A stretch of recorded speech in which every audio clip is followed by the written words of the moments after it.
Welcome to the Genius Factory. Enjoy the video. You start by ensuring power and permissions so nothing interrupts the recovery. Charge the Xoss G Plus fully and use the original cable. This prevents mid-flash failures. Once charged, open the Xoss app and grant Bluetooth, location, and storage access because the app needs those to detect the unit and transfer firmware. Backup routes and settings now so you can restore them later. Finally, put the unit in pairing mode and confirm the phone sees the Xoss G Plus before proceeding to firmware actions. Now you perform the core repair, a controlled firmware reflash. Use the Xoss app first because it automates checks. If that fails, switch to the official PC tool and the exact firmware file for your G Plus model.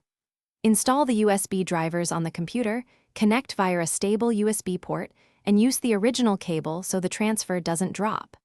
Start the flash and watch progress. Do not disconnect or interrupt power. This replaces any corrupted firmware and restores system integrity, which fixes most functional failures. Once flashing completes, repair the Xoss G Plus with the app and restore your backup settings so everything behaves like before.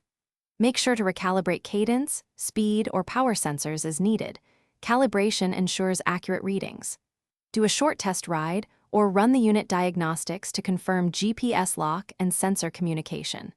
If a problem remains, capture the device logs through the app, attempt one recovery reflash with the official recovery image, and then contact Xoss support with the logs for deeper assistance. Thanks for watching. If you found this helpful, don't forget to like and subscribe.